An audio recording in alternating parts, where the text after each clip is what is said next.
good, guys? It's your boy TD and my boy, homeboy Harambe. And tonight's video is going to be on my top 10 must-have wide receiver twos who have one wide receiver one upside. So listen, guys, there are wide receiver twos who are probably going to finish as a top 12 wide receiver. So we want to mention a couple guys that we have that we believe have this type of upside. So Harambe, what do you think about this topic tonight, my bro? This fantasy after dark topic. I think it's a great topic because it's maybe not as cookie cutter as some of the other topics elsewhere amongst the channels. Right. It's an important topic because some of these guys might finish higher than some other teams' wide receiver ones. Oh, watch it. Right. Got it in the eye right there. Pause. Right. Right. I agree, man. And listen, some of our topics be kind of basic sometimes too, but I try to do dynamic topics if the algorithm appreciates it. So guys, listen, I'm always willing to do different topics. Always hit me up in the comment section, and let me know if you have a topic that you want to do. And also, if you are a member of the channel, that is one of your perks. So don't forget that, guys. I appreciate everybody being here tonight. Make sure you hit the like button. Tell them what to do, Harambe. If you guys need to hit the like button, you should see 3 dots up here or up here. Hit that, and you see the thumbs up, and you can like the video. It definitely helps the channel. And we appreciate you guys being here. Yes, sir. Yeah. Okay. How was your Saturday, man? It was pretty good, bro. Pretty good. I went out, met up with one of my homeboys that I went to school with. I hadn't seen him probably in about 10 years. We chopped it up. He actually had a couple of YouTube ideas that he wanted to run across me. And so we talked about that, drunk a beer, ate some wings. And guess what I did, bro? Here's a funny story. Let me clip this real quick. I'm gonna clip this. What did he do? So I'm in the car and I try to crank up my push button car and it won't crank up. I'm like, what the heck? I'm like, is my keys going dead? Is the battery going dead? What's going on? Because I know my car should be cranking up. So Right. I unlock the door and lock it, just maybe to bring the battery up or something, and it cranks. So I'm like, okay, I'm like, man, listen, I got to change this battery soon because I'm not gonna be able to crank up my car. So I drive off, not 20 miles, but I say 15 miles from my house to go to Hooters. Get there, and my girl starts blowing my phone, and she knew what I was doing. I'm like, babe, I'm in a business meeting. Like, I'm meeting with somebody. She keep calling, and then I see a text message that says, how are you driving? I'm like, what? So I said, hold on, man, let me call. My girl is calling. I pick up the phone, and she says, hey, babe, your keys are here at the house. I said, what? My key? I said, no, they not. I said, I wouldn't be able to be here if they. She said, I don't know how you there. What's going on? I said, man, my keys is in the car. I told my homeboy, I said, hold up. I go to the car. I can't find my keys. I try to crank up my car. I can't crank up my car. She has to get the keys and bring it all the way to the house. I mean, to the Hooters for me to drive back home. What?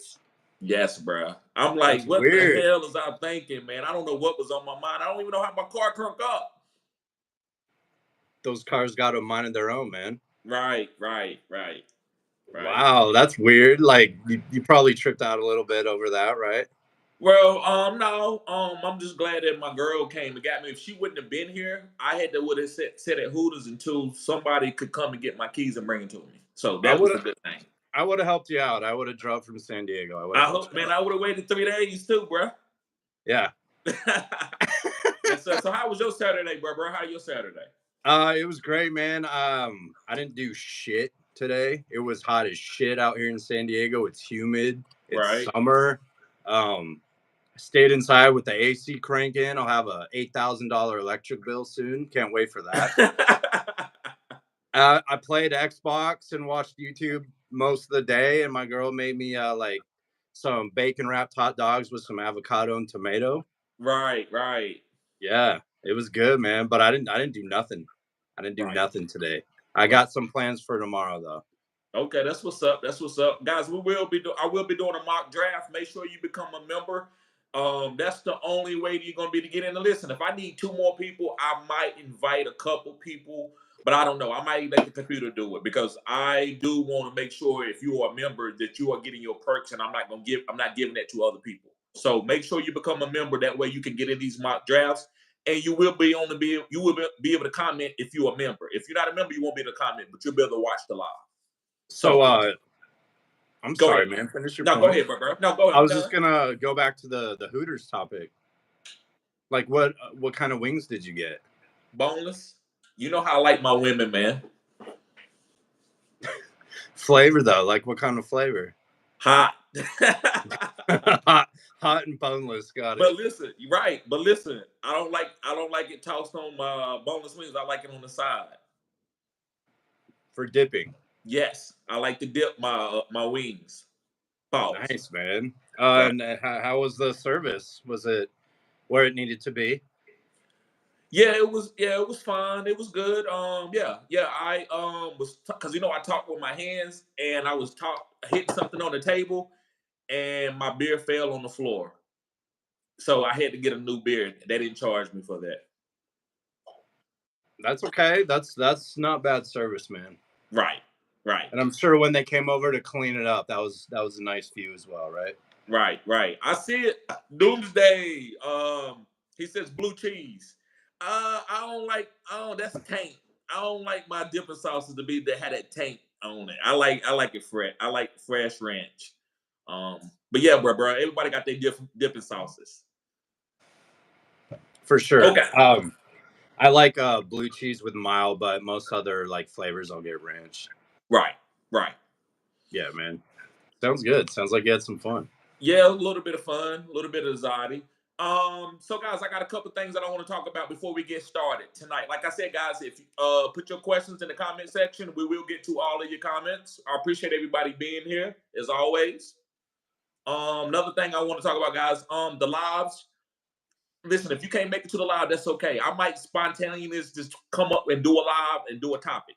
Those videos hit the algorithm a little bit different than other than me just doing a regular video. So I just want to let people know that. That's why sometimes I might bust out a live without it being fantasy football after dark or even the mock drafts. Those are the times where I'm going to make sure that I schedule those. But the rest of my lives until the season starts, they're not really going to be scheduled. So it's either going to be a video or a live. Oh, okay, guys. So I want to talk about a couple players here before we talk about our wide receiver 2s that I have wide receiver 1 upside. Isaiah Likely. They say that Likely was one of Baltimore's standouts during spring practices. And then I talked about fading Mark Andrews. Now, I'm not saying Mark Andrews won't have 10 receiving touchdowns, but is he going to be 85, 90 target Mark Andrews, 100 target Mark Andrews? I don't know. I think he only get like 60 targets, and most of those targets is going to be during the red zone. I think he's going to be one of the best red zone tight ends in the league. But Isaiah Likely is going to be dipping into to pause some of his targets. So with Rashad Bateman positioned as the number 2 wide receiver and Nelson Aguilar kind of the wide receiver 3, the Ravens may often prefer passing to a tight end, which is Isaiah Likely, over probably Nelson Aguilar. So I would say Isaiah Likely may be like a wide receiver 3/tight end. Wow. So, yes, that's what they're saying. This is according to ESPN. Also, even if that's the case, Likely will have a hard time drawing enough targets. This is what they're saying to be fantasy startable when Andrews is healthy. I don't believe that. I believe they're going to use Likely a lot when both of them on the field. I think it's going to hurt Andrews' overall value. I'm still taking him at the right ADP though. He's going to have single coverage, man. Right? Come on now. Come on. Especially because Baltimore has fullback Patrick Ricard taking some skilled position snaps. Likely caught 9 passes through his first 11 games last year before exploding for 21 catches, 322 yards, and 5 TDs. Receiving line over the final 6 weeks of the regular season. And I'm not saying he's going to have that type of value with Mark Andrews there, but why wouldn't he get more than what he got the first 11 weeks of the season last year? 28 targets while Andrews was out with a leg ankle injury. If nothing else, Likely should be a functional fantasy starter in the event of Andrews missing games. And I think he would be a low-end tight end where you can start him if you need to, if you are streaming tight ends. I would rather stream tight ends and stud my offense up than to go take Mark Andrews in the 3rd round. That's what I'm saying. That's how I look at it. All right, let me see if there's anything else to talk about. Juju Smith-Schuster might get cut. They say he didn't look good in OTAs. Question. Mm-hmm. I have him in Dynasty. Do I cut him or do I see if he lands on another team with another opportunity? You squeeze them, pause. Squeeze the Juju. Squeeze everything you can get out of Juju Smith-Schuster. He don't have any value on the market. Nobody wants him. Now, if you can get a 5th round pick or something, then do it. But if you can't, I would say just hold him on your team and let him die on your team. No pun intended. Right. Yeah. Fantasy-wise, death. Fantasy-wise. Correct. Right. Demario Douglas shines at practices. So Demario Douglas looks like he's going to be the slot wide receiver, getting a lot of targets underneath. Let's see. They say Jaleel McLaughlin is looking like he's going to get a larger role this year. So, Denver. Right. Yes, for Denver. Yep. Jaleel McLaughlin from Denver. Correct. Okay. And we already talked about Ramondre Stevenson signing a 4-year, $36 million deal. So, you better, if you draft in there, you better go ahead and get Ramondre at that 7th round ADP. Man. All right. So, Harambe, you want to start off, bruh, with your wide receiver 2 that has wide receiver 1 upside? Yeah, I'm going to consult Harambe's football secrets right here. And you know it's official. You know it's official, right? Right. All right. So my first one is on a team that maybe wasn't pass happy. When you think of this quarterback, you don't think of him throwing up the ball too much, but the OC who is there now will feature the pass, and they have 2 stud wide receivers. It's Devonta Smith on the Philadelphia Eagles. Yeah. So last year, if you compare his numbers to A.J. Brown's, A.J. Brown had more yardage, catches and touchdowns were still good with Smitty. He's going to be featured more with this new offense. Yes, Saquon is there. They're not going to run the ball as much as people think. I think they will run the ball, but in his system, in Kellen Moore's system, they always feature the pass and they always rotate running backs out. So this year, I'm definitely going to try to get a piece of this offense, and I wouldn't be surprised if Devonta Smith matches A.J. Brown or even exceeds him in some categories this year. What do you think about that, man? Yeah, man, I'm sorry, man, but you are a fool, bro. OSHA, come on, bro. That is hilarious, man. Right? I used to be a forklift driver myself, man. You crazy, bro. But yes, man. I did too, and that's the joke. It's like OSHA. I know. OSHA ain't shit, right? I know, right. That was hilarious, bro. That's hilarious. But listen, I love Devonta Smith. He's one of my favorite wide receivers because I believe AJ Brown won't be the elite receiver that he's been in the past because I think they do get the ball to Devonta Smith. And I'm gonna ask you this, Haram, because I know you still like AJ Brown as a number 1 high-end guy, but don't you think this team was better when Devonta Smith was getting that him and AJ Brown was splitting the targets more than they was when AJ Brown broke out as the best wide receiver in football? Yes, obviously for fantasy, we liked having those huge boom games for AJ Brown, but yeah, it was a more of an unpredictable offense. So when you're watching these games live and Smith is getting these bombs for touchdowns and these huge chunk plays, everyone's thinking maybe those are supposed to go to AJ Brown. Now you add in the running back, and then that opens up even more boom opportunity for Devonta Smith. Right. Yeah, I would agree. In real life, they functioned and the offense flowed better when he was featured more. Right. Versus AJ being a diva, going full send on diva mode and getting peppered. Right. And this is what Michael Jordan had to learn. This is what Kobe Bryant had to learn. You could score 55 points. Even AI had to learn this. You could score 55, 60 points. But if you don't win the game, what is making all pro or all NBA when you're not winning Super Bowls? So AJ Brown, they gave you the money. They gave you guaranteed money. They paid you for like, hey, we ain't just gonna pay you a lot of incentive on stats. We're gonna give you the bag. So let the team flow. So I think he needs to say, you know what, as long as we winning, I'm okay. Because I know you're gonna target me when it's my time. I think if he gets that mindset, they will win. And I think that's the mindset he's gonna have this year. I could be wrong, Harambe. If I'm wrong in that, then you're right. AJ Brown will be top 5 again. But if I believe that I'm right, I think he could be top 12, and Devonta Smith could be around the same ADP too, not ADP, but finish as a top 12, top 13, top 14 guy.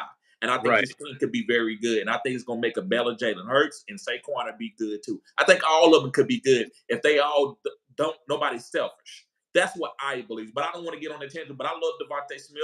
He's one of the best wide receiver 2s. He could be a wide receiver 1 on 60% of the NFL teams? Easily, man. Right. Yeah. Okay. So, guys, let's go to my wide receiver 1. My wide receiver 2, who I believe has the wide receiver 1 upside. And, guys, it's Cooper Kupp. Ooh. Yes, Cooper Kupp. Now, listen. Hey, Puka Nacua is going in the late first round. He's not making it to the second round. So, Cooper Kupp is the wide receiver 2. But he has wide receiver 1 upside. That's why I love Matthew Stafford. That's why I love teams like I want this stack. I want Philadelphia Eagles stack. And I also want the Los Angeles Rams stack. So, guys, I believe that Cooper Kupp could be a top 12 wide receiver. I'm not going to top 5 like he was a couple years ago because Puka Nacua will dig into some of those targets, pause. So, but I think Cooper Kupp, you can't beat getting them in what, round 3? Round 3, Cooper Kupp. I'm still taking that risk. I don't care how old Cooper Kupp is. He's still going to be he's going to have some boom games. How you feel about Cooper Kupp, bro? Triple Crown winner, right? Yes, sir. PPR god, right? Right.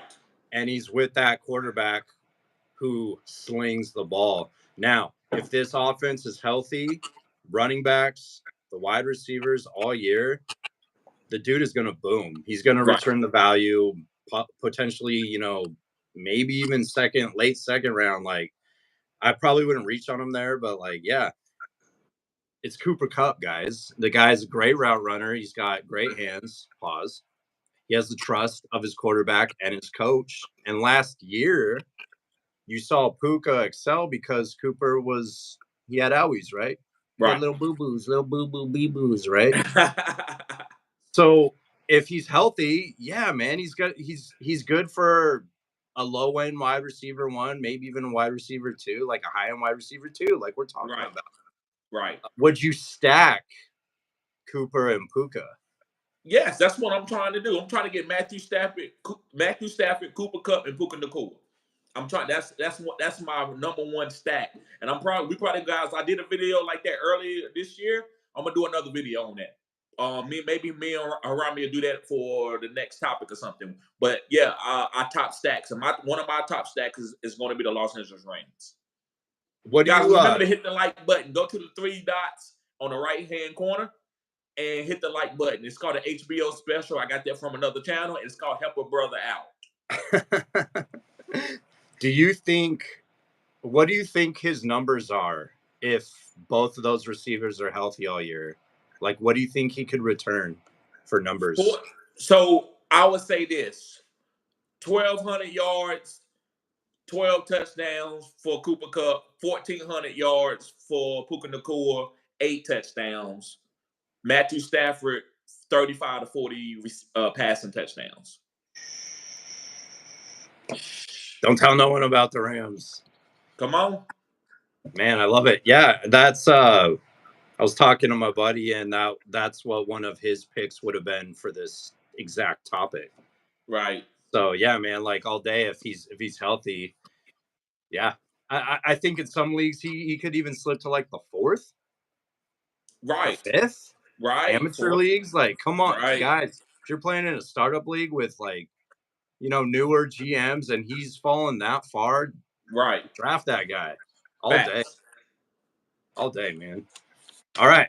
So I saw some of the recent comments here. I know you're high on this guy, and I know you're high on his counterpart on the other side of the lineup, Jaylen Waddle. Yes, sir. Jaylen Waddle. Zach, Yes, I see you right there. The Dolphins stack. Yes, sir. He's all about that stack as well. Right. Jaylen Waddle is explosive. He's a Bama receiver. I love my Bama receivers all the time. That maybe Judy. This guy, if healthy, is going to excel this year in this offense with a better running game, even better than last year. Maybe not as many like touchdowns for A-Chain because Mostert had 20 touchdowns. Right. But if they're humming in the running game, Tyreek Hill is doing his cheetah business on that side, and then the Penguin on the other side doing his business. Right. You're going to get a big boom wide receiver 2 who's going to outperform wide receiver 1s on other teams. Tua's in a year where he's going to get paid, right? Right. How do you do that? You throw the ball to your weapons. Big boom. Like, look at me. I'm worth it. Pay me. Boom. Right. Who's going to benefit from that? Right. Waddle. Right. Tyreek. Right. So, and God forbid, knock on wood, if something happens to, say, one of the running backs or that elite wideout on the other side who's a... Hush your mouth. Hush your mouth. Don't say it. Don't say it. You have a wide receiver 1. Yes, sir. A boom wide receiver 1 and a boom offense. Yes, sir. So, guys, go get this guy. I'm willing to take him in the second. Right. Me too. But I don't want Waddle by himself. And what I'm saying, guys, if I'm going to get Waddle, I want Tyreek automatically. Me, guys, I will not have 9 times out of 10, guys. I'm not if I don't get Tyreek in the first round, I'm not going to draft Waddle. Ooh. And to me, it's because Waddle, his boom game's kind of, I don't want to trust him as my wide receiver 1, or if I don't got the wide receiver 1 off the Miami Dolphins. I may be weird that way, but I want the stack. So I want Tyreek and Waddle. To me, together, they are better together. Because if Tyreek don't hit, I know Waddle going to boom. Either or, I'm good with that. But if you got Waddle, you say, hey, Waddle, I need you to hit. Well, if you count on him like that, you might not like the way he might have some down weeks for you. So that's why I want to squeeze this offense that way, wherever it flows, because it might be a week where Devonta A-Chain eats. It might be a week that Waddle eats, and, usually Tyreek's still going to have a good week regardless. But I want to play those guys together. And another thing reason why I like Waddle, and I'm going to ask you this, Harambe. If you are playing the Miami Dolphins, what are you going to do as a defensive coordinator? You're going to shut down the cheetah. And so who are you going to put your weaker corner on? Waddle. Exactly. What when you in cover 3, what are you going to roll your safety over to? Cheetah. Exactly. So Waddle going to have one-on-one, and he's an elite wide receiver, so he has more opportunities against a weaker corner. So that's why I like Waddle myself. If you say you don't get Tyreek in your draft or, in your league, and then you pass on Waddle, would you then maybe want to draft A-Chain? Yes, I'm willing to draft A-Chain by himself, but not Waddle. Or I'm okay with having Tyreek and A-Chain if I miss out on Waddle. I don't want Waddle by himself on my team. That's just the way I look at it. I don't have any science to it. I feel good when I see Tyreek and Waddle together on my team. I feel good about it. When I got Waddle on my team, he's a boomy guy. So I don't want to be dependent on him and being angry if he give me only 10 points. Right. That makes sense. Yep. Who's yours? Right. So my second guy that I like as a wide receiver 2 who have wide receiver 1 upside is going to be Brandon Aiyuk. Now, listen, this team is this is really a great wide receiver 2. Reason why Brandon Aiyuk might be the wide receiver 1, but Debo makes more money. So why not go ahead and get that discount for a wide receiver 2 value? But really, he's really the only downfield target guy that they got on the team outside of the tight ends. Maybe Jawan Jennings step up this year. Maybe Ricky Pearsall steps up. Mm-hmm. So I want Brandon Aiyuk, no matter if he gets traded or whatever happens. I think I got an elite wide receiver who's a young guy who's getting better every year. He's the best route running wide receiver on that team. So I think I'm killing it with Brandon Aiyuk. How you feel about Brandon Aiyuk? Hey guys, make sure you hit the like. We got 30 people in the chat. We only got 8 likes. Guys, go ahead and tell them what to do, Arambi. You guys should see dots at the top of your screen. Tap that. It'll bring up the info about the video. You should be able to hit the like button there. It would help us out. We appreciate it. We appreciate you guys being here. Yes. So when I was making my list, this wide receiver tandem, popped into my head. Pause. Based on who you talk to, someone might think Aiyuk is the wide receiver one. Right. I feel he is.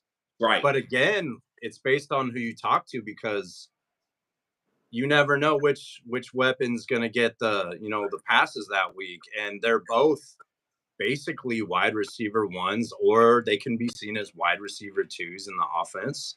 Right. Yeah. I had that thought earlier, so I think that's a great choice to have as a wide receiver two with upside in a top 5 offense. Right. And he wants to get paid. He wants to get paid. Right. And if they don't pay him, he's gonna ball out this year. Right. He's got to get paid. If they don't pay him, he knows he's trying out for possibly other suitors. Pause. So it's a great guy to target in the 2nd and the 3rd round. I see him going in the 2nd in most mocks. Right. I do too. Guys, if you like I said, we will get to everybody's comments. So if you're new, guys, appreciate everybody here, everybody being here. Also hit the subscribe button too, guys, if you're new. If you want your question answered before we earlier than the super chat, guys. You don't have to, but because we will get to it. But if you want your question answered right away, the super chat. But yeah, man. I love Aiyuk. Listen, if he goes to another team, I still think he would have got wide receiver 1 upside. I think he would be more often than not, if he goes to another team, the wide receiver 1. Right. Like, say if he went to, like, there was talk of him going to the Bills, like, he would be the wide receiver 1, in my opinion, over the rookie. Correct. Yeah, I agree. Okay. So, bro, you want to go ahead with your next guy? Yes. This guy was a rookie last year. He was a stud in college. I expected a little more from him late last year in the 3rd and 4th quadrants in the playoffs and fantasy title game. I see him doing very well in the new offense that's being installed there, which is a pass-happy offense. Excuse me. It's Seattle Seahawks, Jaxon Smith-Njigba. Yes, sir. So this guy is going very late in fantasy drafts. It's a value pick.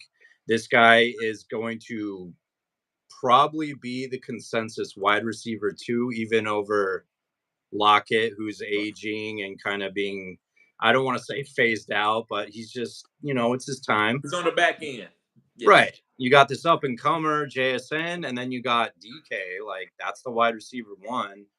But in this new offense, we haven't seen anything yet. It could be JSN. He can be the wide receiver 1 based off PPR value versus the boom that like DK can give you. Right. JSN can also boom now. Right. He's quick. He's fast. He runs great routes. He's got good hands. Right. And I wouldn't be surprised if he's schemed to have boom performances, week in and week out, along with DK. This is a guy I can see finishing pretty close to DK as far as stats go. Right. And I'm excited to watch him play in the new offense and watch Geno, bounce back and sling the ball. Right. What do you think? I think every year offenses have to change a little bit. If you watch, let's say Kansas City, from Pat Mahomes' rookie year, well, I say not his rookie year, but I would say his sophomore year, 2nd year in the league, this offense has changed every year. So even elite offenses, you have to change. You can't do the same thing. So why would they get rid of Pete Carroll? What would they do to make this offense better? True. I think you got to throw it, and you have to give it to your top 15 pick. JSN is a top 15 pick. So he's not just going to be, well, listen, you got to wait your turn. No, he can't. Why would you draft him in the top 15 and he needs to wait for his turn to get the targets? No, he's going to get targets this year. And I saw last year where he made some big plays and helped them win games. I seen him go up for jump balls, pause, and I'm like, dang, this dude is like, what, 5'10", 6 foot? And guys, I'm going to tell you who he outperformed on this team. Garrett Wilson, Marvin Harrison Jr., Marvin Harrison, say who else was it? Garrett Wilson, Marvin Harrison, Chris Olave. Out of those three guys who are first-round picks, he outperformed those guys. He was the go-to guy in big games. So for Justin Fields and for CJ Stroud. So I believe that JSN, guys, has the ability to be big time. He just needs to be in a better offense that suits his skill set, which is working underneath. And I do agree with you, Zach Seaman. I do believe that he is Walmart or Amon-Ra St. Brown. I believe they are identical players. If you look at their size, pause, and posture, they look like the same player. He had a rough title game last year. My team took a doo-doo in the bed, right? He caught a touchdown in the title game on, I think, 4 or 5 targets in the whole game. So I want to see his targets go up. I want to see his yardage go up and his touchdowns go up. So I'm excited to get him at his value this year. I would be probably happy with him as a wide receiver, 3 on my team. But I can see him finishing potentially in low wide receiver 1 territory. Right. I think he could be top 24, top 32 wide receiver. And the reason why, guys, we got to get out of this top 24 stuff that we say, because wide receiver, a lot of the leagues are doing 3 wide receiver start. Like, you can start 3 wide receivers now in leagues. So now actually top 32 is more of a better assessment. If you can be top 32, you still the top 3 wide receiver in a 12-team league. Because that's 36 wide receivers. I'm not correcting. 3 times 12. 36. Right. Correct. Yep. I just want to see him utilized properly in this new offense and get, 8 targets a game, 8 to 12 targets a game. Can we do that? Yes. I say 6 or 7 just to be safe. I think DK's still going to be the boom guy, but I believe JSN is going to be the underneath guy trying to create mismatches for the team. That's why I'm kind of fading Kenneth Walker a little bit this year. I don't believe that they're going to run the ball as much. Like, Kenneth Walker is a Pete Carroll pick. Yep. When you mentioned the running game for this team, do you think this new coaching staff maybe wants to get the other running back involved more because he's a better pass catcher? And he also protects the quarterback better. Yes, Zach Charbonnet, which was he was a great blocking running back in college. So yes, I do believe that. So that's why I'm fading Kenneth Walker. But if I do get Kenneth Walker, as I said earlier in my video earlier today, I will get Zach Charbonnet too. I will squeeze that running back field. Pause. Yeah, man. I think you can get. I don't think you have to reach for those running backs, and you can get them. I don't think you have to reach for anyone on this team for fantasy purposes. Correct. And I want a piece of this team on my roster this year. Right. Pause. All right, bro. Who's your number 3? So guys, my number 3 guy that I believe is has wide receiver 1 upside, but he's the wide receiver 2 on this team is Chris Godwin. Yes, guys, Chris Godwin. The reason why I like Chris Godwin, I believe that he is a better wide receiver right now because he's younger than Mike Evans. So I believe Mike Evans can start off doing really well. And I'm not saying he's going to get an injury, but we know Mike Evans have had problems out of his hamstrings his whole career. He's getting older. He's never been a speed wide receiver. He's always kind of been a jump ball guy. So I think he's losing speed, and his route run has never been great, but it's been good. I believe Chris Godwin is a better route runner than Mike Evans. I'm not saying he's better, but he's a better route runner. So I believe this year, he's going to play the underneath role. They moving him back to the slot, and I think he's going to be Baker Mayfield mismatch guy where they looking to to beat the defense with slot corners, because he's going to be taller than most slot corners. He's going to be better than most slot corners. So I'm going with Chris Godwin. I think he's going to ball out this year, and you getting them at a great ADP. I think you get them in like round 5, 6, 7, just depending on your league format, how many wide receivers you can start. I think you could get them later. Mm. Later than that. I think maybe the 6 seems about right, but like I could going all the way to like the 8th in some leagues. Because I do think fantasy GMs are still high on Evans. Like, I still believe in Evans. He has boom potential. Baker likes to throw it to him. Now, you were describing the route running. He's not the route running technician that Godwin is. So you put that in the slot. Right. Quick intermediate routes. Come on now.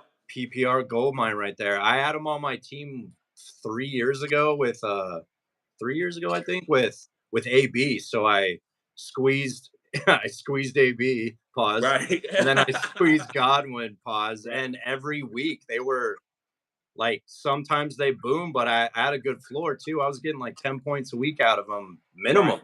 Right. So I could see that definitely happening with Evans and Godwin this year, with the potential for boom. Right. Godwin's young. Right. And he's a route running technician, and he's very underrated. He was underrated years ago. Years ago with Tom Brady. Right, exactly. And now no one is talking about Chris Godwin. Right. No one.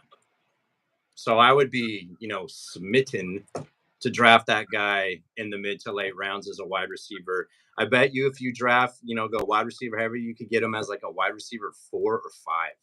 Uh-oh. Uh-oh. Nasty. Yes, nasty. Sir.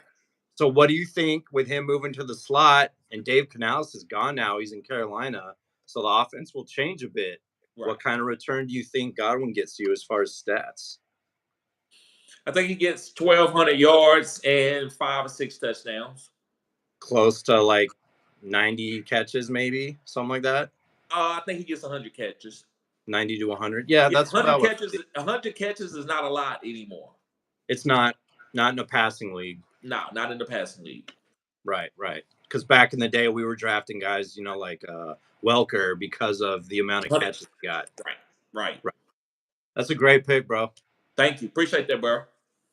So for my number 4, and again, this kind of has the Debo Aiyuk feel to it, because he could be considered the wide receiver 1, but a lot of people don't think he is. Hollywood Brown on the Chiefs. So, guys, if this guy lives up to the hype that's coming out of camp right now, like he's meshing well with Mahomes. It's the best quarterback he's ever played with. Facts. He has a genius, legendary Hall of Fame OC, coach, whatever, and Andy Reid, who will scheme this guy to his talents. Hollywood can be explosive. I saw it on the Ravens. I saw it at times on the Cardinals. Now he goes to this offense. And I'm very excited because of his ADP, because of the team he's on and the QB he's playing with. And I think a lot of fantasy GMs are scared to draft Chiefs wide receivers because of last year. Right. So this guy, if you could get him as a wide receiver 3 on your team, I think you're doing very well. I think he has wide receiver 1 upside. The only problem with Hollywood, and we've seen it in the past, can he stay healthy? Right. And the only reason why what kind of comparison that I want to say here, man? Bro, if you go, I would call Kansas City the wide receiver rehab. If you go there, I'm willing to draft you and trust you again in life. Right? That's how I feel, man. Any wide receiver that goes to outside of Mr. Hankey, most wide receiver that goes to Kansas City, I'm willing to draft. Tell him who Mr. Hankey is. I might stash Mr. Hankey this year. I mean, Who's that's Mr. a whole other video. Who's Mr. Hankey? Kadarius Toney. That's his doppelganger. Kafradius? Yes. Kafradius Jabroni? So, but yeah, yeah, man. I love Marquise Brown this year at the ADP that he's going because he plays for Kansas City. Now, listen, I'm not going to target him in any drafts, but if I'm picking up players and I'm in like round 8, 9, and I can get Marquise Brown as a wide receiver 3 or wide receiver 4, I'm making that move. I still would take Godwin over him, but if he's still on the board next, if Godwin's not there, I'm taking Marquise Brown. I understand that, and I think it's a controversial pick in fantasy this year. I know a lot of people who are very high on Hollywood.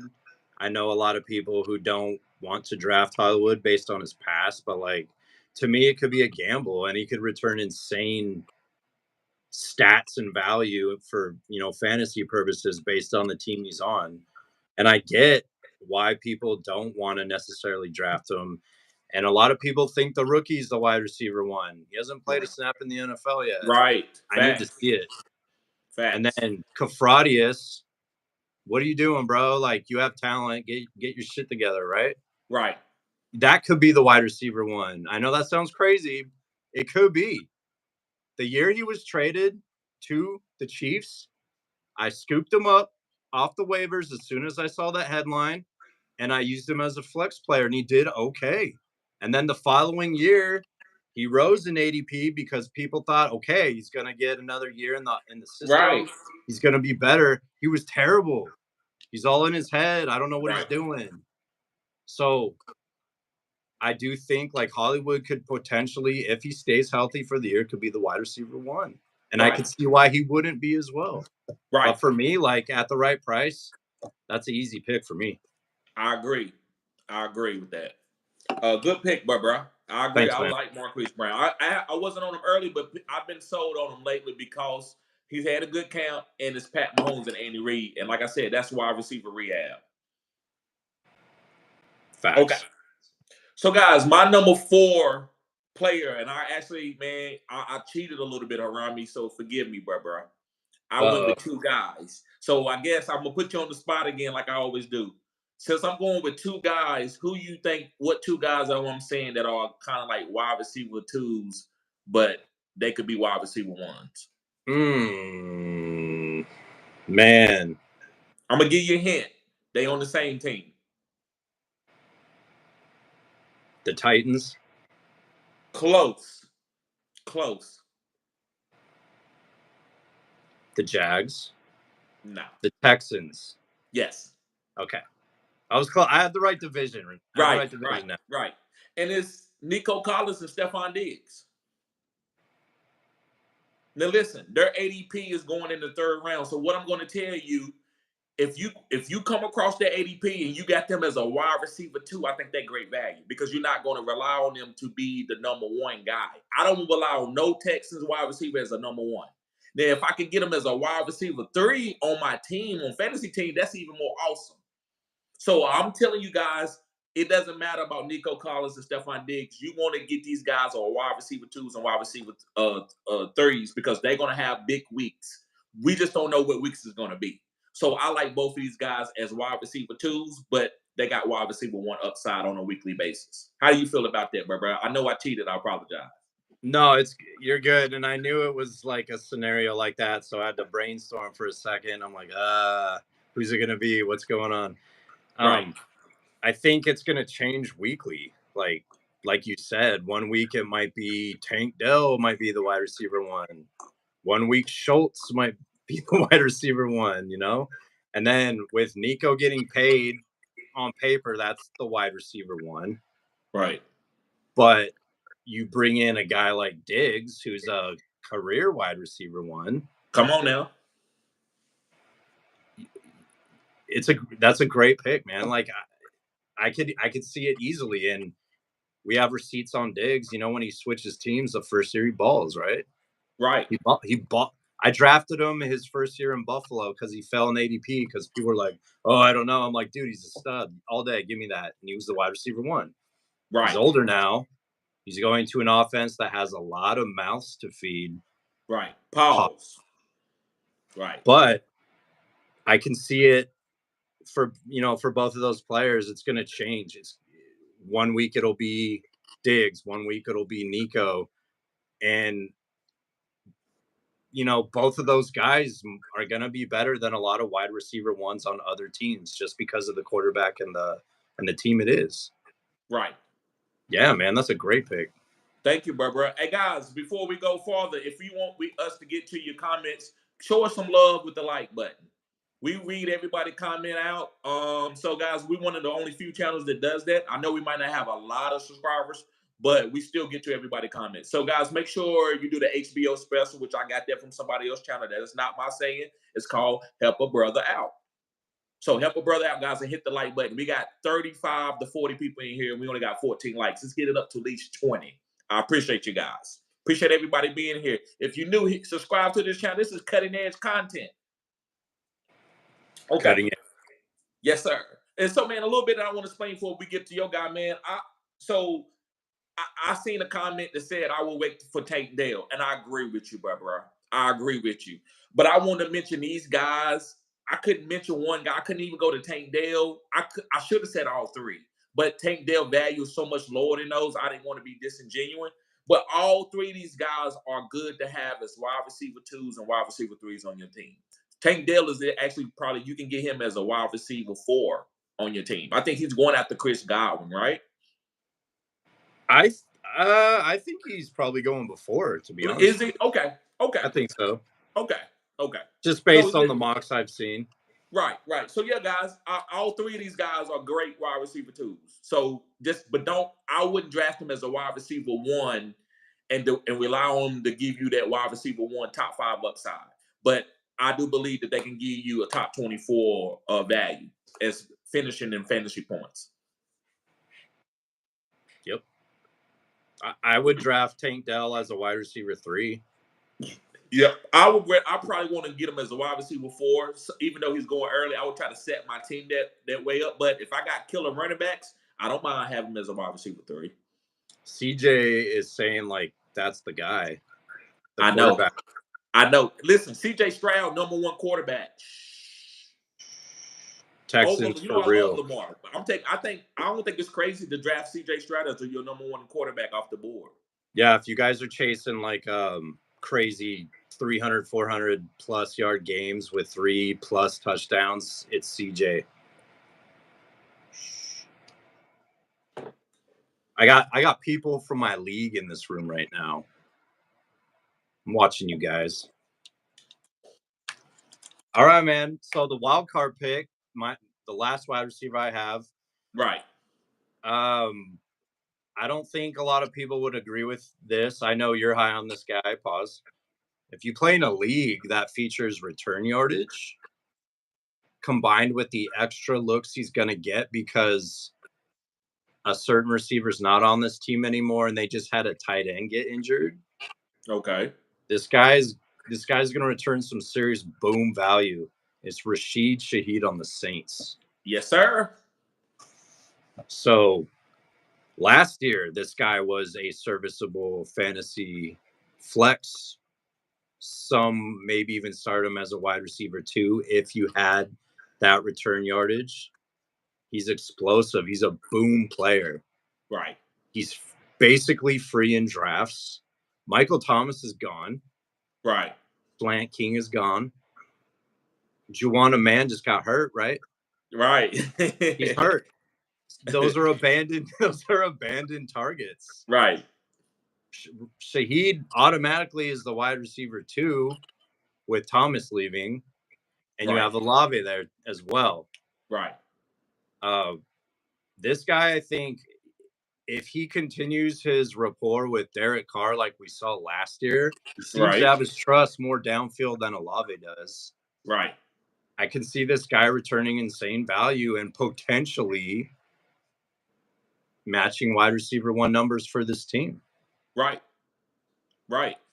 Man, listen, I'm not doing it for Fantasy After Dark, what I'm about to say. I'm not doing it for cap. I'm not doing it for clickbait. I'm doing it because TD believes this. I think Rashid Shaheed is better than Chris Olave. Ooh! I got a secret for you, bro. I'm sorry. I think he's better than Chris. And let me tell you why. Now, Chris Olave is a slot wide receiver. And if he was a slot wide receiver, he would be one of the best slot wide receivers in the game. And he's a good route runner. He's a better route runner than Chris Olave. But even with Chris Godwin being a better route runner than Mike Evans, when they are both in their prime, he's still not better than Mike Evans, though. So just because you're a better route runner don't make you a better football player. We got to understand that. There was a lot of better route runners than Randy Moss. Randy Moss could run routes, but he wasn't the best. But who was better than him? Like only 2 or 3 wide receivers ever in the history of the game?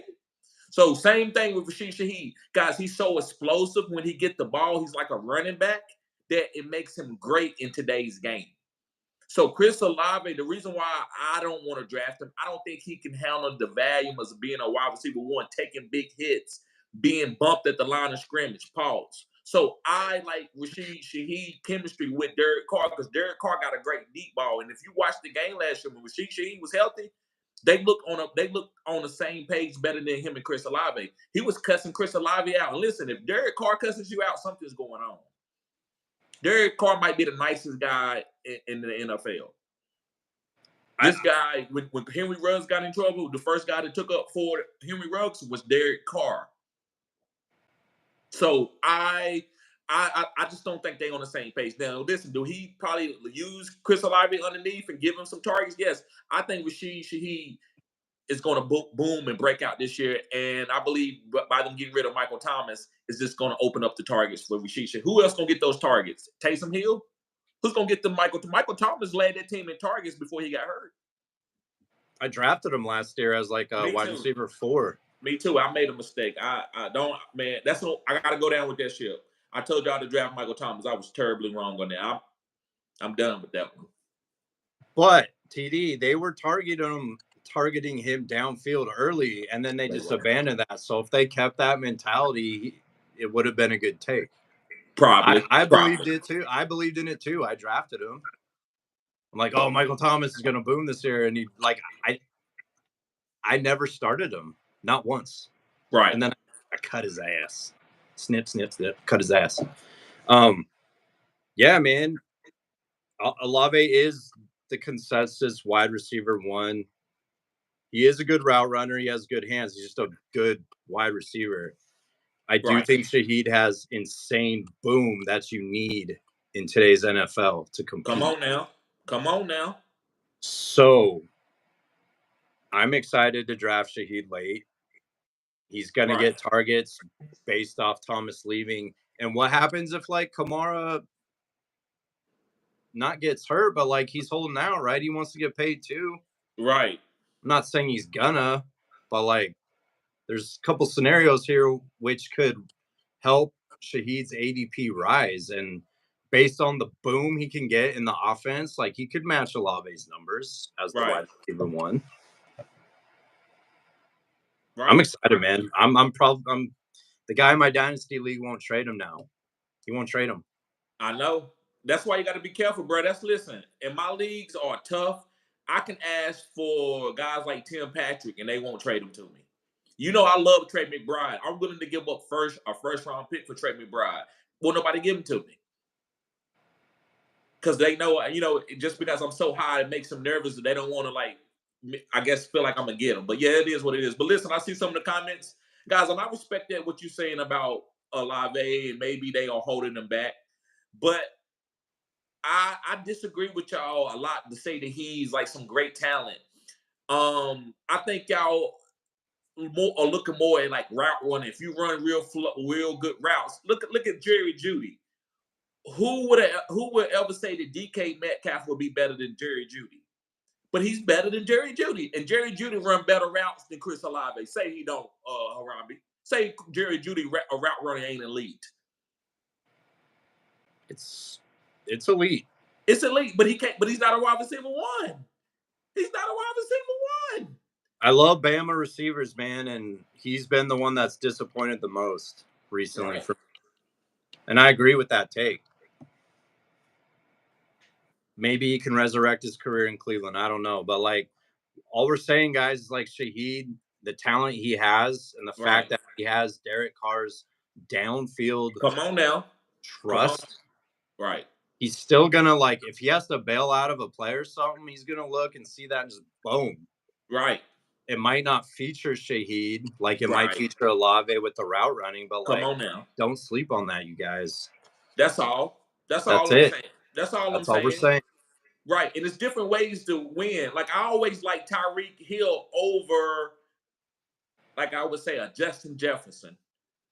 And the reason why, because I know the game needed the speed. You need that to help your offense. The reason why Tua is good is because of speed. So sometimes the prototypical route runner like a Devonta Adams may look better than a guy, but speed and that type of ability changes the game. So who would say, because I said this 3 or 4 years ago, that Tyreek Hill was the best wide receiver in the game, and everybody talked about Devonta Adams. They talked about all these route running guys, and they can't hold Tyreek Hill jockstrap. Pause. So I'm not saying Chris Olave is a bad player. I think Chris Olave could be a great player and could lead certain teams in targets, but he's a slot guy. He's not we're gonna pay you 200 million like CD Lamb. He's not a CD Lamb. He's not a Jamar Chase. He's not a Justin Jefferson. He's more of a, what would you say, man? What's some really good, real hyper target underneath wide receivers in the league? I'm trying to think of a couple names. To me, he would be he reminds me of maybe Randall Cobb in his prime. There you go, Randall Cobb. There you go. Randall Cobb was good. Randall Cobb, Wes Welker. I think he's that type of guy, right? And those guys are really good. I feel I do like Olave. I think he came from a great program in college. He was a stud in college, and his rookie year, he did very well. He won people leagues. Right. I feel if he was on a different team, maybe he would be more valuable. In a different team. Me too. In the slot, somewhere where he would be elite. We would love him for what he is. But when we put him as a wide receiver one on the outside, I don't appreciate him as that type of wide receiver. But he would probably could be one of my favorite players if he was a slot PPR monster type guy. So I don't want to drill that home, but yes, that we want to make that take. Okay. So let's go on to my fifth and final guy. And this fifth guy, man, I'm not high on this guy, but I had to give him some credit. As a wide receiver too, and he got paid, and it's Calvin Ridley, and that's why I told you it was close earlier when you talked about the Tennessee Titans. Mm-hmm. So listen, you got D-Hop on the outside. D-Hop is one of the best jump ball wide receivers, and he don't have to get a lot of separation, but he is older. But I still think he could give you 8 to 10 receiving touchdowns. The guy who's good underneath, who's a great route runner, I think it's Calvin Ridley. I just don't think Calvin Ridley is the number one wide receiver for you to rely on. That's why you go get a Brian Thomas. See, same thing we was talking about. I don't want to talk about Olave anymore. But why would you go let Calvin Ridley go and go get Brian Thomas? Brian Thomas can't run routes like Calvin Ridley, but guess what? He can extend the defense. He can go deep. He can jump balls. Sometimes you need that as a number one wide receiver. That's why Rashid Shaheed. So Calvin Ridley is more of a slot guy, and I think they're gonna use him in the slot to get open because he can get open quick. He's he can go either way, man. This guy is one of the best route runners in the NFL. But I think he's gonna lead this team in targets. He's going to lead this team in targets, and the ADP that you get him is going to be delicious. Pause. So yeah, pick up Calvin Ridley. How you feel about Calvin Ridley, bro?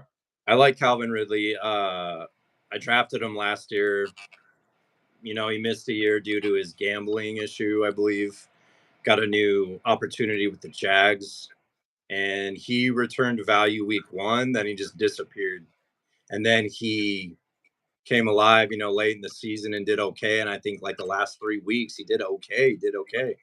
Now I'm excited about the Titans quarterback and the passing scheme that's being installed, which requires the receivers to run very good, very crisp routes. They're basically installing the Bengals passing game in Tennessee now. Derrick Henry is gone. They're going to throw the ball a lot. Right. Who's going to benefit from that? The guy they just brought in, Ridley, and D-Hop, who has the trust of Will Levis. Right. So I think for PPR, Ridley will be better. I do think Ridley will have boom in this offense this year. I think D-Hop will have boom as well. I do think the community is torn on it, like who the wide receiver one is. Is it D-Hop? Right. Is it Ridley? I think you got to go with skill set. They said, I don't know. I think Callahan said Ridley would be the Jamar Chase of this offense. He's not Jamar Chase, but he's the role in this offense. So, like, maybe he's going to be throwing the ball quite a bit. And if the targets go up, you want that. So, the way you could get him value-wise in ADP, yeah, man. Right. I think Jamar Chase, I get it. I think that's the wrong way to use him. I would say he would be more of a combination of Tyler Boyd, Jamar Chase, where he's going to go downfield sometimes, but he's going to be used underneath. Where D-Hop is the T. Higgins guy. Remember I talked about that with Trevor Lawrence. That's the jump ball guy. So that's why he's saying that. He got his jump ball route guy with T. Higgins and D-Hop, and then you got your guy who can get open quick. And Jamar Chase, he's not the greatest route runner, but he's so much of a phenom, he can still get open quick. But putting him with like Jamar Chase is kind of like saying, because I can dance, I'm like, I got some Michael Jackson in me. No, don't give me that. Bro. I didn't say it. Okay. The coach said it. There was an article I read where he said he's the Jamar Chase of the offense. He's not Jamar. Right. He's just trying to boost Calvin Ridley confidence. But you ain't Jamar Chase, bro. No. Obviously not. Not even close. Right. Okay. So guys, we're gonna get to the comment section. You want to start off, bro? Yeah, man. I'm just gonna scroll all the way to the tippy top. Pause. Right. First comment was Zach. What's up, Zach? Jaylen Waddle Jaylen Waddle and Devonta Smith. So he was guessing what receivers would be on this list, and both of those receivers were. He said Cooper Kupp. Is that the first one? Yeah. Okay. Yep. And then we got all the hundreds and everything. Thanks, you guys. Yep. Zach asked Zeke or Jaylen Warren. I'm taking Warren. I think I'm gonna go with Warren too. More opportunity in the Art Smith offense, in my opinion. Right. Maybe a fourth quadrant player. Yep. And they're not committed to Najee. There you go. Yep. Zach said, I just joined a Guillotine Fantasy Football League. Yeesh. Have you ever played in Guillotine Fantasy? Yes, I have. I played Survivor. I haven't played Guillotine. Listen, I'm open-minded, but I haven't got to. I got so many other leagues going on. I'm usually playing like redraft or dynasty or best ball. So I'll be open to it. But I don't really have a lot of time to get to any other leagues. I'm the commissioner of so many leagues. Zach said, I think Brian Thomas Jr. could finish as the wide receiver one in the third or fourth quadrant. Yeah, so Zach, for sure. Absolutely. Yes, sir. I love Brian Thomas. That was my number one. That was my number one wide receiver over Malik Neighbors. Now listen, Malik Neighbors does certain things that nobody in this draft could do. But I like what Brian Thomas does. Again, that's what I think that the NFL is going to what Brian Thomas does, that specialty where he's very fast and athletic, a big guy, and he can jump ball you too. And I think you need that. That's what Trevor Lawrence needed. That's why you got rid of Calvin Ridley. If Calvin Ridley was like, oh my God, it's Calvin Ridley, then why would you just would keep Calvin Ridley and re-sign him, right? That's maybe for Pat Mahomes or somebody. They needed a Brian Thomas, the athletic phenom. And so that's why I like, and guys, make sure you sign up for the Phenom Finder too. It's Patreon, $20. The link is in the bio. Also, is in the drop down box in the bio. So yeah, make sure you sign up as a Phenom member. And the Patreon. But yeah, I love Brian Thomas. How you feel about Brian Thomas, bro? Like, what do you think about his skill set? I think he's probably going to be, well, he's not Ridley. He's not like the route runner. He's an explosive receiver. So maybe that'll mesh better with Trevor Lawrence. I agree. 100%. I think he's definitely worth drafting in fantasy this year. Right. Redraft. Right. Obviously in Dynasty. I think he's going to be startable in the first quadrant. Yes. Facts. Yeah. Zach said, and you could touch on this, TD, pause. He said, can you send me some advice on defensive players that you like or to avoid in redraft? He wants to get more knowledge on that. Yeah, I'm gonna do some IDP videos. That's what I would tell you. I'm gonna do some IDP videos, Zach. That's what I got that for you. That's what I can do for you, bro. Right on, bro. And then Zach asked, how much FAAB would you spend on a player in Survivor League? I just said half to 3/4 because, like, if you lose, you're out, right? Right. So you want to keep winning. Right. I don't have any comment on that, bro. I haven't never did it, so I trust whatever you're saying.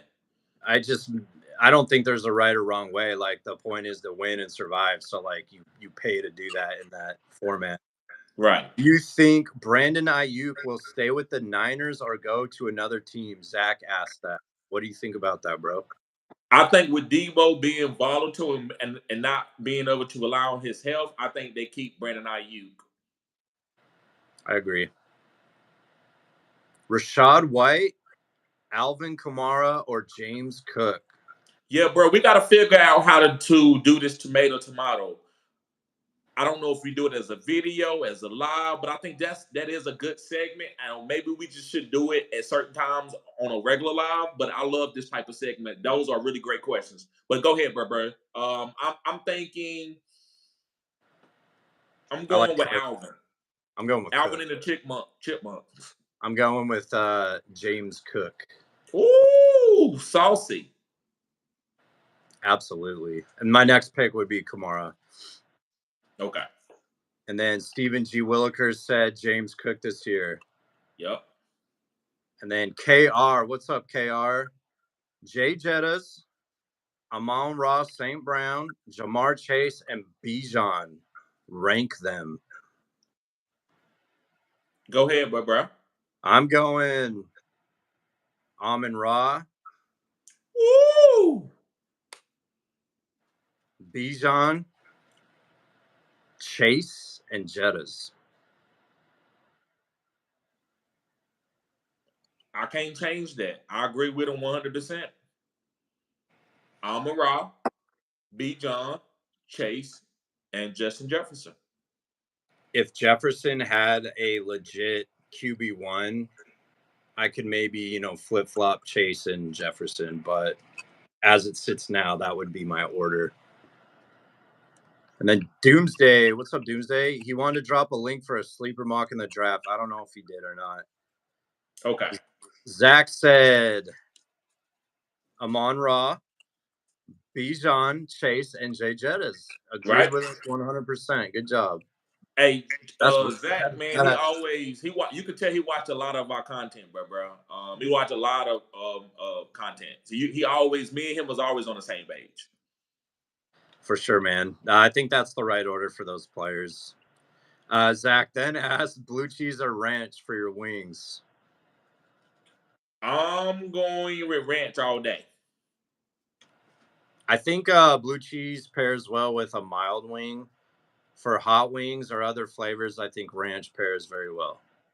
Just some about the mild mixed with the blue cheese. I don't know. But like I'm not a big fan of like blue cheese burgers and stuff like that, or it on like salads because I like it on my salad. I like a little tank. Hey, I like a little twang. You like some of that southern twang? I do. My salad. I'm not against it, but some places like really overpower the blue cheese. Like it's too much. Yeah, but you got to get a little. I agree. That's why I like a little bit, just to give me that little tank. I'm okay with a little bit. Let's see. Thomas, what's up? Thomas just subscribed. He's chilling and listening from work. # Go Hawks. Appreciate that, Thomas. Yes, sir, bro. Oh, yeah, man. And then he said, I'm subscribed to a couple other fantasy football podcasts. He's venturing off trying new podcasts. Thanks, man. Hopefully we give you some variety and some laughs and some good content. Yes. Purple Cat. What's up, Purple?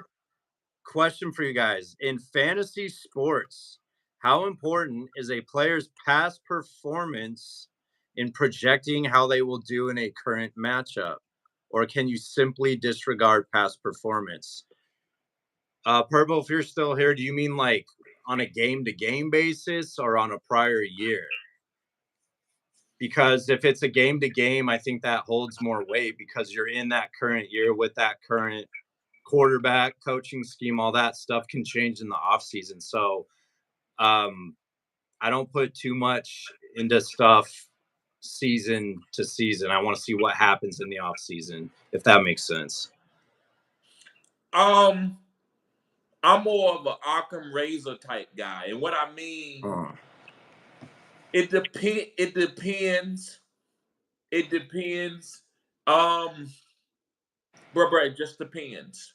Like I would say, go down with your ship. If you like what a guy's been doing for 3 weeks, and he's going against the Baltimore Ravens, you like, listen, I'm playing him. I don't care if he's going against a great team or great defense. So you still play your guy if you want to go off of that. To me, I might make a decision one time. If I think it's Derek Carr and he's been balling out and he's had a weak schedule and he's going against the Baltimore Ravens, then I might say, okay, I got Jordan Love as a backup, or I have Jaden Daniels and he's balling. I might sit Derek Carr. So it just depends. But either way, it doesn't matter.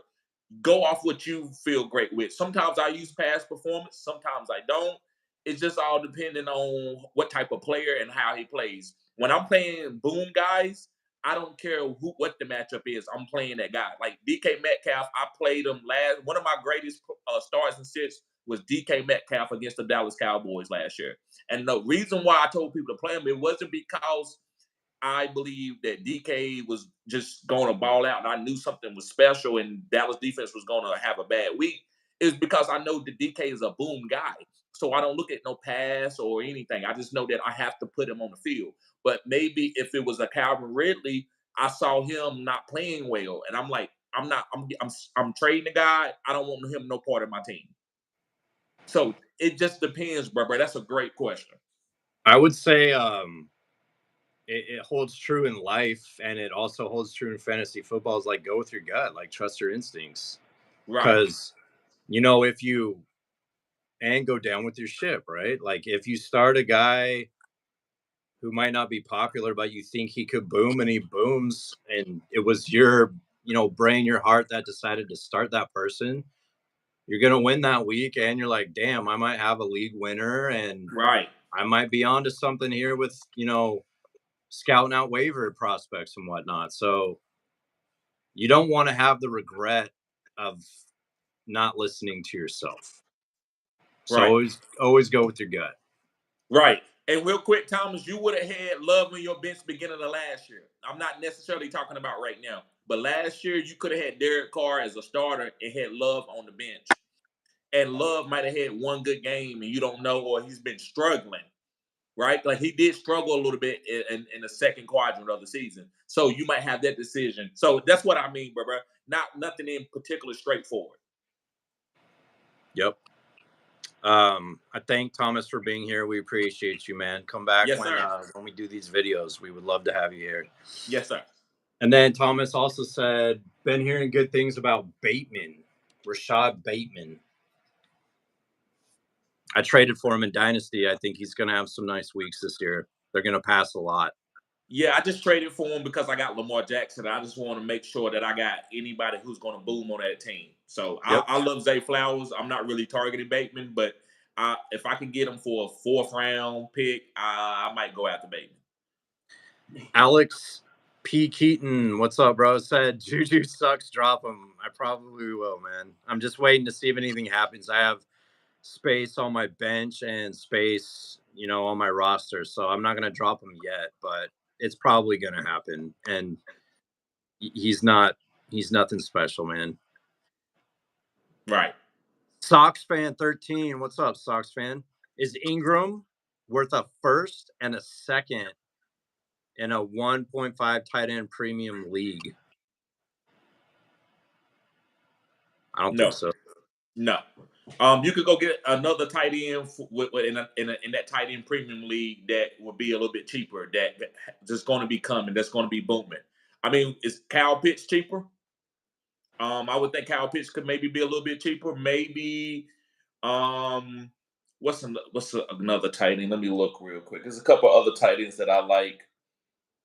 Let's see here. Jake Ferguson.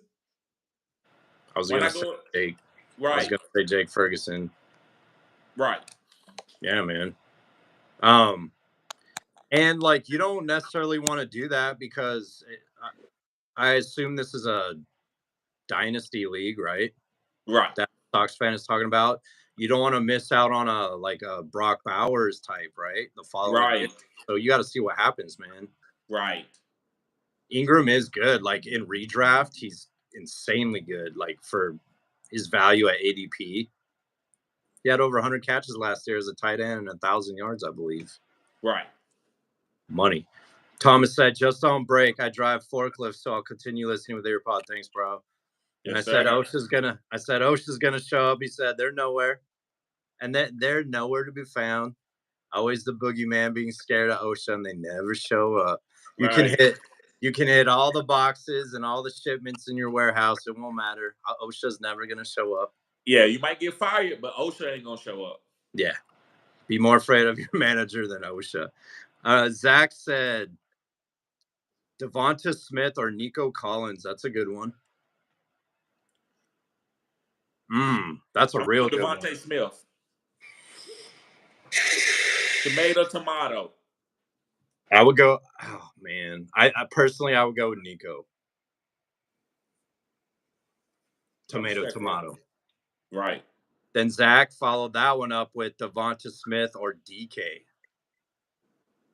I like DK, man. I'm going Devonta. I love DK, but I'm drafting Devonta before I get to DK. But if you want to ask me if like both of these guys on the board, yeah. But if I could get another player, if I could get Jaylen Waddle with Devonta Smith at, I'm okay with that. And then waiting to get DK. Jacksonville will incorporate more vertical shots to the rookie. Right. Plus wear a beanie no one knows. Oh, okay, yeah. So he's probably got his earpods in listening to us with his beanie pulled over. Stacking those tortillas. Let's go, man. Thank you. He said Smith over Collins. Alex said Smith will be in the slot more in Kellen Moore's offense. So if that's the case, that means he's the Keenan Allen, and he'll be moved around the O-line and the formation like Keenan was last year in Kellen Moore's offense. So if that's the case, Smith, what do you think with that? Zay or Cooper Kupp? Man, I'm going to get a little bit saucy here. I'm going with Zay. I hate to say that. I mean, Cooper, that's disrespecting Cooper Kupp, but I love Zay. I think Zay is a top 5 type potential wide receiver. I would take Zay. In drafts, I think Kupp will go before Zay, but I would rather draft Zay. Yes, but if both of them on the board, man, if I got Lamar Jackson, I would take Zay over Cooper Kupp if both of them on the board. That's how much I love Zay. I traded for him last year. He did what he needed to do. He was a league winner for some people. Yes. Zach likes the Dolphin stack. Yep. He wants an aquarium. Also, he wants to build an aquarium and fill it with dolphins. Martin Castillo, what's up, bro? So, bro, what do y'all think about the Bears wide receivers? What do you think, TD? Musical chairs. I'm too old to play musical chairs. That was elementary school. I'm not playing musical chairs. I gotta see first. If I see something that I like, I might go get it. Pause. If you had one of the receivers on that team, who would it be? DJ Moore. Yeah, same. And then Zach said he's avoiding the Bears at all costs. I think the quarterback would probably be a safer pick way later. I agree with that. Facts. Maybe stack him with Komet, something like that. Right. All right. Thomas said, I can't settle for Waddle in the second. I can't have him as my wide receiver 1. All right. So to me, Thomas, that says you're drafting running back in the first, which I wouldn't fault you for. Heard he was practicing a wide receiver. Yeah, man. So I read an article as well. They were lining him up in slot formations and also out at the wide receiver spot, the running back. Right. What do you think of that, TD? Hold on, bro. We getting a little okay. Live is freezing up a little bit. Okay, then we back. Okay, say that again, bro. I'm sorry. Thomas said that A-Chain was practicing in wide receiver formations in the slot and on the outside at practice. Yes, that's why I'm on. All of a sudden, I'm willing to get A-Chain in the second round now because they A-Chain they releasing him this year. He probably gonna be a top 5 running back on that offense. So I love A-Chain. This offense might break records this year. I will draft some Dolphins. I'm looking to open an aquarium as well. Yes. All right. Zach said Tyreek in the first, A-Chain in the second, and Waddle in the third is great. The Dolphins aquarium. Yes, sir. If you can get that. That is nasty. Cooper Kupp or Jaylen Waddle? I would probably go with if I don't got Tyreek, I'm going with Kupp. But if I got Tyreek, I'm going with Waddle. I'm going Waddle either way. Just my strategy. And then Brandon Aiyuk or Cooper Kupp, says Zach. I'm going Cooper Kupp. Ooh. I don't know for me on this one. Like, I could go either way. I would want to see what my first round pick would be and then make my decision based off that. I'd be happy with both. Right. For sure. What's up, Marcus? We'll see you. Hey, Alex. Thomas said it froze on me. I missed the comment on me passing on Waddle. What did we say about him passing on Waddle? He said he heard A-Chain to the moon. Heard he was practicing. Oh, I can't settle for. Go ahead. Yeah, he was just referring to the comment you were about to read. So what I said, Thomas, was if I take a receiver in the first, I'd be fine with Waddle in the second. But it sounds like to me you would be taking a running back in the first. And if that's the case, yeah, I mean maybe you don't want to take Waddle there. Maybe a stud running back will fall and you could get him and then another, wide receiver in the third or something. So I could see that as a strategy. Right. Okay, now Alex said Aiyuk scores when defense plays more coverage, more man coverage, and Debo usually gets more points in zone heavy schemes. Yeah. It's like a pick your poison thing, man. Right. I don't want to try to base my fantasy stars and sits really on that, but you speaking facts. You were speaking PFF facts. I don't disagree with you with that at all. That's very intelligent, Alex. Yep, I agree. And then Zach said Aiyuk late second. That's where he's going in mocks in late June. So we'll see what happens, getting closer to fall. What up, Jamie? It's good to see you. Zach said JSN is Walmart, Amon-Ra St. Brown. It's a pretty good comparison. Facts. One of the best doppelganger comparisons that we said. Is even better than Kadarius Toney and Mr. Hankey. That shit is so funny, man. Zach said, this is a good question. So what round would you take JSN? I would say maybe round 9, 10? I think as we get closer to the season, his ADP will rise a little bit. And I'd feel okay with him in like the 7th, the 8th. But I don't think a lot of GMs are going to reach for JSN. I don't either. He's going to be a value pick. Right. Yeah. 8th is good for me. I'd feel okay with that. Right. I think you got to field a draft and draft accordingly. I don't think you go in with a pre-assembled type strategy. To me, I like to field a draft pause. I usually draft lots of wide receivers, so I would be okay with having him as a wide receiver 4, even a 3. Maybe he can finish as a 2 or a 1. Who knows? Jamie said, I have JSN over Metcalf in Dynasty, but I love the value of JSN in redraft. Getting him so late with a coordinator who set school records with Michael Penix. Yeah, that's a good comment and a good take. And like, that kind of stuff does matter in fantasy football. Like in the off season, we got to see what happens, how these guys are going to get schemed, like who the coordinators are, who the coaches are. So yeah, man, that's a great point, Jamie.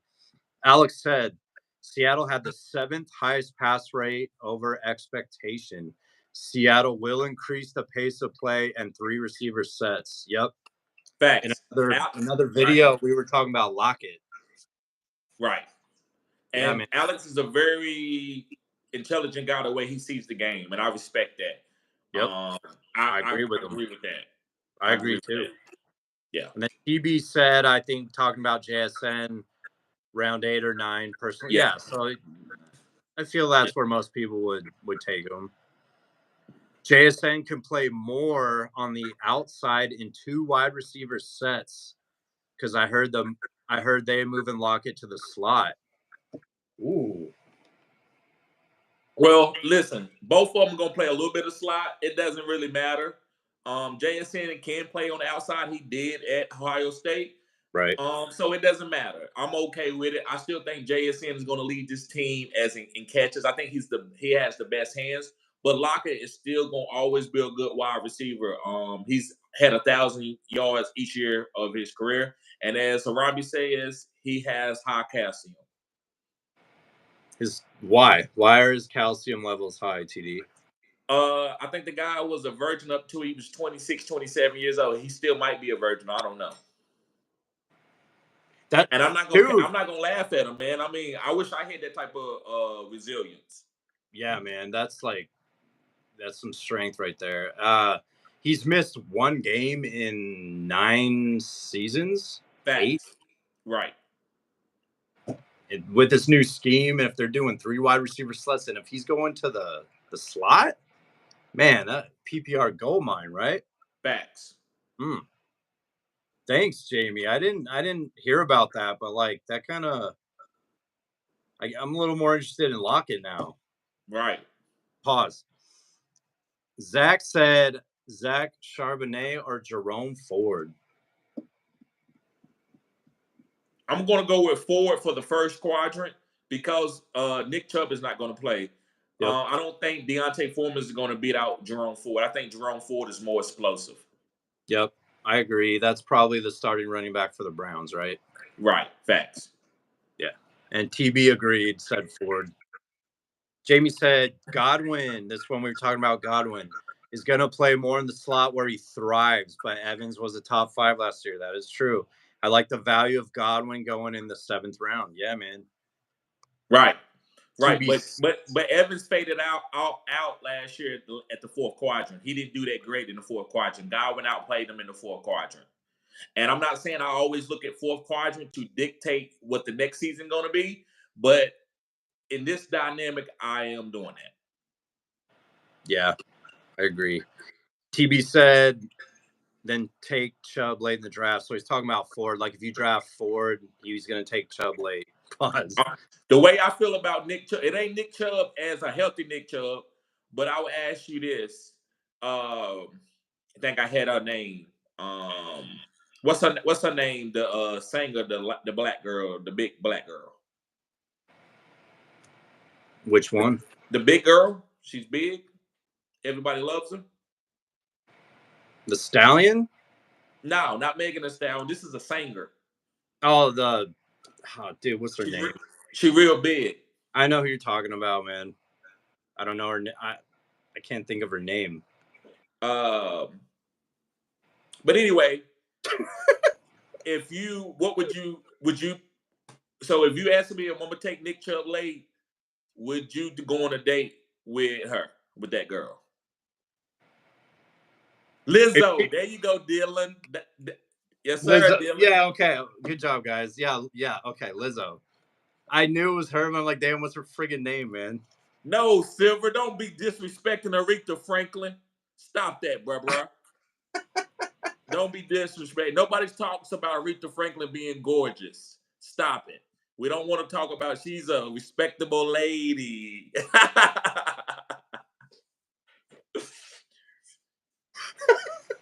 Amazing. Right. Oh, I would only go if she paid, and then I would never call her again. Okay, well, go ahead and take Chubb in the late rounds then. Nah. You want to take over, bro? Yeah, I can do a couple. All right. Alex says Godwin had similar targets and receptions. Evans just had 40% touchdown rate, which isn't likely in 2024. That boy Alex, I see you, bro, with the algorithm and the analytics. You killing it. Godwin will be in the Kupp role. Baker is working on quick passing game and footwork. I agree. There you go. You killing it. I agree with you 100%. Thomas says K9 top 10 running back. He's nasty. Go Hawks. Yeah, he's good, man. But I don't know, bro. He's not a great pass protector. Maybe he work on that, but he is explosive. He's one of the most fastest, most explosive running backs in the league. But I probably would fade him and get somebody else at the ADP. How do you feel about that, bro? I do think he's serviceable in fantasy, obviously. And I think if it sets up to where they come out of the gate passing a lot with those 3 wide receiver sets, it's going to force DCs to kind of switch the game plan, which will open up running lanes for the power runner, Kenneth Walker. I agree with that. But if they don't split carries, if they struggle in the passing game and they're trying to force the passing game, it's not going to be good. Right. Thomas says Ford over Charbonnet. Yes, I agree with you. I think we both agree. And let me see. TB says Godwin is a good value. I agree. Thomas says with the new kickoff rule, I think TDs will be up a lot. I said that earlier. I think this is probably going to be one of the most high-scoring years in NFL football, and it's been doing that. Actually, it's been the trajectory of that has been going up every year. Each year, we've been scoring more points. I think the quarterback numbers were down, but I still think we scored a lot of points last year.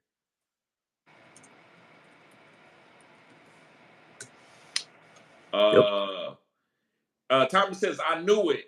KD, laugh out loud. He's talking about Kadarius. Oh, okay. When I said Mr. Hankey. Yeah. And he also, Thomas says, please don't disrespect Tank Dell. I'm not, bro. I love Tank Dell. I think he is. Listen, Nico is good. Nico is a great green zone type wide receiver. I don't think Tank Dell is that, but I think Tank Dell is the deep threat guy. I think that's the wide receiver I want to draft from that team. I agree because of the value. It's all about the value. Agreed. Yep. Kazi says, are you guys drafting Jameson Williams or staying away? I'm drafting Jameson Williams at probably as a stash wide receiver at the end of the draft. Would you draft him and start him week 1? It depends on what type of team I got, but probably not. I'll probably have him stashed on my team. And see what he does week 1. But I wouldn't mind playing him if I went heavy RB and he was like one of the best wide receivers I had. Yes, I would start him. What better way to throw off opposing defenses than to like get that guy going right away? Right. He's going to have some big plays this year. That's why I'm kind of fading Laporta. Not because Laporta's bad. It's just a lot of mouths to feed on this team. And the only guys that I know they're going to be getting the ball to is Amara. And then I would probably say Gibbs. Maybe. I mean, I think they want Gibbs, but I don't think that we can rely on it. Montgomery is safe for the goal line. So, him and Amon-Ra are probably the safest ones. Right.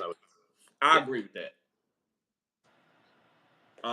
Thomas says, I'll wait on Dale's. He said Dale is to the moon. Dale to the absolute moon. High on Tank Dale. So am I. TB says, Marquise Brown in the same category as JSN, McLaurin, Watson for me. I can see that. Yeah, I would say I actually would think McLaurin might be a little bit safer than both of them. Don't give away my guy. Yes, sir. No one is talking about that guy. Okay, so him and Jahan Dotson are like insane value picks this year. I'm telling you, I love Jahan. Hopefully Jahan can break out this year. And the running backs. This whole team is the whole team. Even Jaden Daniels. Yes. Running upside, man. Right. And he can throw it. Pause. Jay Polk says Jay Polk is my this year Tank Dale. I don't know. We have to see. I'm not gonna say you're wrong. He's gonna have an opportunity to play on this team. They don't really have anybody. Tyquan Thornton is a big bust.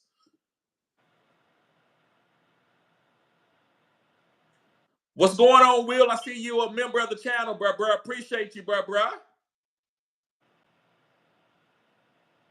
Isaac in the house. How you doing, bro? Hopefully you healing well. Yes. He says, I'm here late healing up. Right. Good. Thanks for being here again, man. It's no fun what you're going through. Right.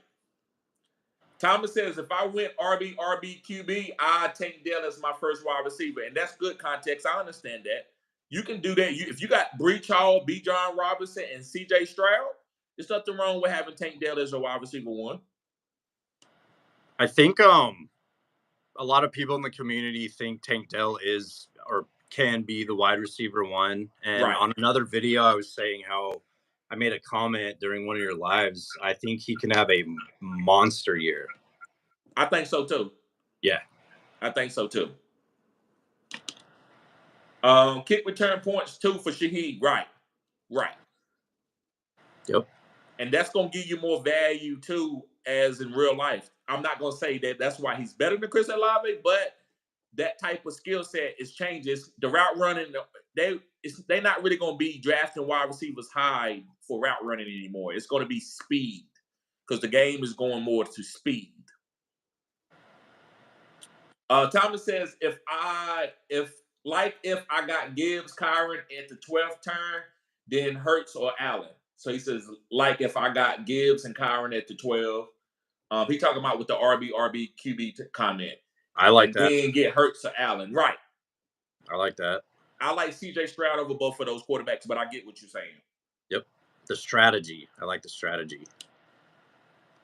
TB says, upvoted, liked. Appreciate that, bro. TB says, hot take indeed. That's my Rashid Shaheed take.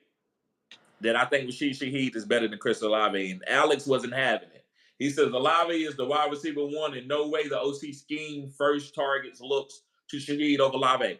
That's not, and I don't mean that. I don't think they're going to do that either. But is Shaheed going to be a better player and end up having bigger games than Olave? Yes. You can get more targets, but that don't mean you're going to be better. Let's say Wes Welker got more targets than Randy Moss, but he wasn't better than Randy Moss. Facts. Zach says Kamara will get some more of those targets. He will. No suspension this year. Right. And he's on his last year of his guaranteed money. So I think they're going to try to run him into the ground. Pause. TB says Olave being held back by Carr. I agree with that. I'm not going to cap. He is. I don't think they're on the same page. That ain't a Olave type of guy. Olave likes, that's not a Carr type of guy. Carr likes deep players that can get deep. Pause.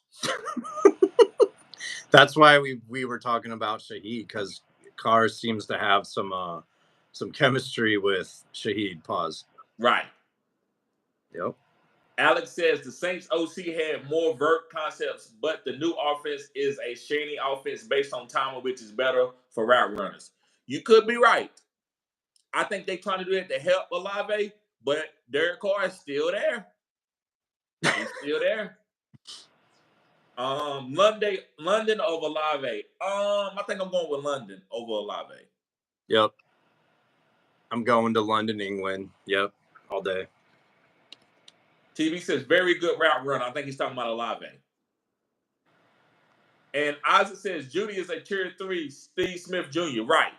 But remember, we talk about route running. Y'all can say Jerry Jeudy. To say Jerry Jeudy is a bad route runner is I think that's not true, right? Nobody will ever say Jerry Jeudy is a bad route runner. Can he be a wide receiver one where he's getting open when the game happens? That's two different things. But Jerry Jeudy's strong suit coming out of the draft as a top 10 pick was his route running, right? I was gonna say go watch his Bama tape. Like he hasn't done much in the NFL. He's had some booms here and there, but look at the teams he's been on. Right. And he's been hurt. Facts. Alex says Jerry Jeudy isn't a separator and isn't a good route runner. His offseason videos against air doesn't translate on the field. That's what we're saying. That's what we're saying. The same thing. Like some guys are game like if you can shoot threes, you can shoot threes. Just because you miss them in the game doesn't mean you're not a good 3-point shooter. You're just not a gamer. And I don't think that Jerry Jeudy is a gamer like in the NFL. And he could come out this year and eat. Mon Flux, he says Rashid Rice. I'm not on him, but I think Arami's willing to draft him at the ADP and stash him. Yeah, so we all assume he's going to get a suspension based off his off-season activities, right? Right. Now, I believe he has a trial set, and it's not until December.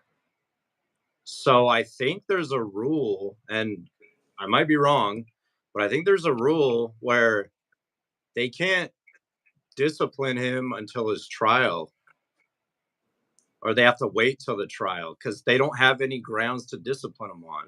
No, they could do it off. So they like to wait now because of some of the mistakes that the commissioner made. Right. But detrimental to the league, they can suspend you.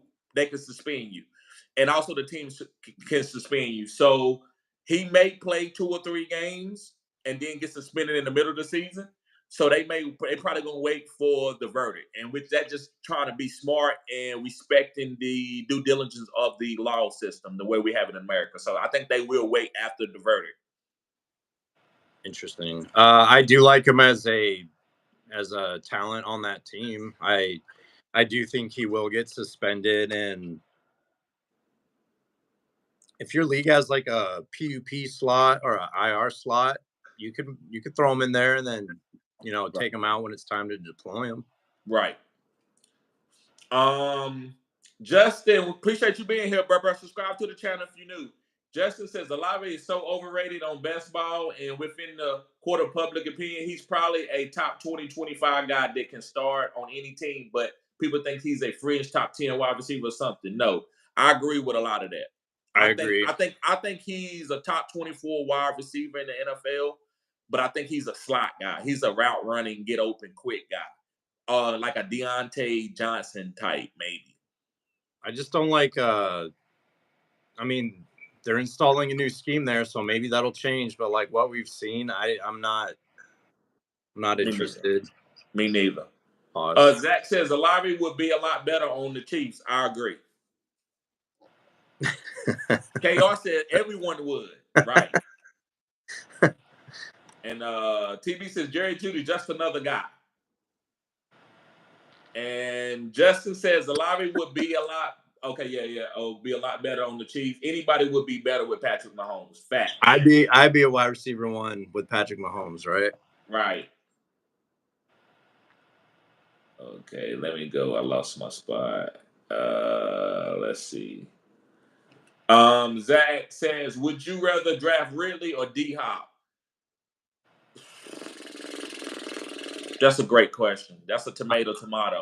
I'm going D-Hop. I'll probably go with D-Hop because of Will Levis. Yep, I'm going D-Hop. DeAndre House of Pancakes. Right. William says Ridley. What's going on, William? What's up, Will? Thomas says the Packers have a crowded wide receiver room. I'm high on Wick's thoughts and things. Oh. I'm stashing him, but it's too many mouths to feed on that offense. He's talented now. Right. KR says Wicks would be the best one this year. I doubt that. I think Christian Watson will.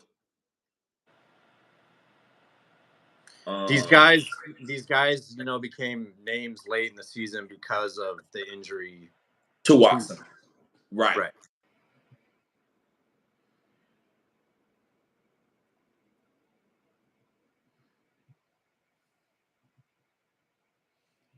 Okay, I think we're coming back. Okay, we back on. Cool. Okay. So let's see. Alex says, okay, we did that one. So TB says avoiding both, but if I had to choose Ridley, rather go with Christian Kirk instead.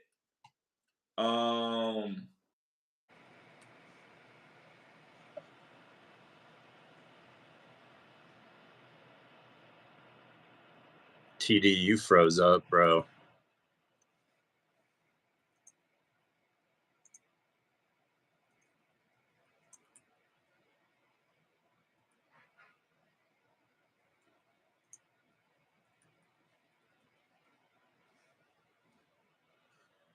I'll read the comments for you guys.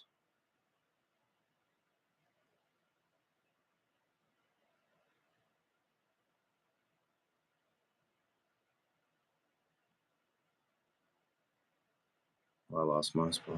Okay. Thomas traded his 3-12 rookie pick and a Madison for Dontavius Wicks. That's a good trade to me. I think Wicks is like pretty explosive and is better than Dobbs. To stack with Jordan Love, right? Curry ACL injury, avoid Brooks. He's talking to Ethan. I'd be okay with drafting Brooks late.